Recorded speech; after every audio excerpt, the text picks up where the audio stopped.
ಕಾರ್ಮಿಕರ ಕಾರ್ಡ್ ಮಾಡಿಕೊಟ್ಟಿದ್ದಕ್ಕೆ ತುಂಬ ಹೃದಯದ ಧನ್ಯವಾದಗಳು ಸರ್. ಅವರು ಕಾರ್ಮಿಕ ಕಾರ್ಡ್ ಸ್ಮಾರ್ಟ್ ಕಾರ್ಡ್ ಕೊಟ್ಟಿದ್ದಾರಲ್ಲ, ಈಗ ಸಂಘಟಿತ ವರ್ಗ ಅಂತ ವರ್ಗ ಮಾಡಿ ಒಂದು ಚಾಲಕರಿಗೂ ಕೂಡ ಸೇರ್ಪಡೆ ಮಾಡಿ ಅದು ಫಲವನ್ನು ನೀವು ತಗೊಂಡಿದ್ದೀರ, ಅದನ್ನು ಉಪಯೋಗ ಆಗ್ತಿದೆಯಾ?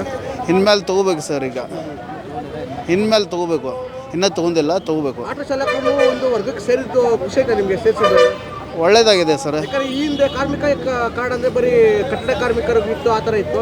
ಬಟ್ ಆ ಆಟೋ ಚಾಲಕರು, ಕ್ಯಾಬ್ ಡ್ರೈವರ್ ಎಲ್ಲ ಇನ್ನೂ ಈಗ ಸೇರ್ಪಡೆ ಆಗಿದೆ. ಡ್ರೈವರ್ಗಳಿಗೂ ಎಲ್ಲ ಮಾಡಿಕೊಟ್ಟಿದ್ದು ಸರ್ಕಾರದಿಂದ ಅನುಕೂಲ ಭಾಳ ಆಗಿದೆ ಸರ್.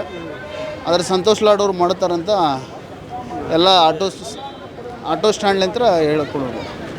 ಈಗ ನಮ್ಮ ಕರ್ನಾಟಕದೊಳಗೆ ಕಾರ್ಮಿಕ ಸಚಿವರು ಅಂಥೇಳಿ ಸಂತೋಷ್ ಲಾಡ್ ಅವರು ಇದ್ದಾರೆ. ಈಗ ಕಾರ್ಮಿಕ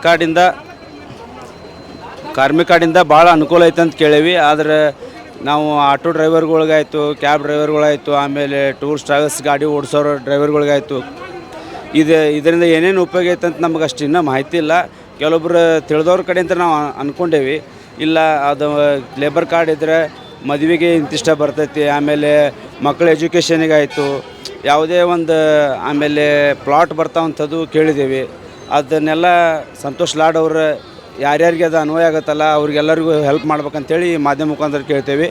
ಆಮೇಲೆ ಆಧಾರ್ ಕಾರ್ಡ್ ಫ್ರೀ ಆದಮೇಲೆ ಅಂಕರು ಆಟೋ ಡ್ರೈವರ್ಗಳಿಗಾಯಿತು, ಆಮೇಲೆ ಕ್ಯಾಬ್ ಡ್ರೈವರ್ಗಳು, ಟೂರ್ಸ್ ಟ್ರಾವೆಲ್ಸ್ಗಳಿಗೆ ಅಂಕರು ಭಾಳ ಅಂದ್ರೆ ಭಾಳ ಪ್ರಾಬ್ಲಮ್ ಆಗೈತಿ. ಆದಷ್ಟೇ ಇದನ್ನು ಆಧಾರ್ ಕಾರ್ಡ್ ಫ್ರೀ ಇರೋದನ್ನು ಅದು ಯಾವುದಾರ ಒಂದು ಲೆಕ್ಕಕ್ಕೆ ಹಂತಕ್ಕೆ ತಂದು ಎಲ್ಲರೂ ಉಪಜೀವನ ನಡೆಸುವಷ್ಟರ ನಮಗೆ ದುಡಿಮೆ ಆಗುವಂಗೆ ನೀವು ಅನುಕೂಲ ಮಾಡಿಕೊಡ್ಬೇಕಂತೇಳಿ ಈ ಮಾಧ್ಯಮ ಮುಖಾಂತರ ಕೇಳ್ಕೊತೀವಿ. ಹೆಚ್ಚಿನ ವಿಡಿಯೋಗಳಿಗೆ ಪ್ರತಿಧ್ವನಿ ಯೂಟ್ಯೂಬ್ ಚಾನೆಲ್ ಸಬ್ಸ್ಕ್ರೈಬ್ ಮಾಡಿ, ಬೆಲ್ ಐಕಾನ್ ಕ್ಲಿಕ್ ಮಾಡಿ.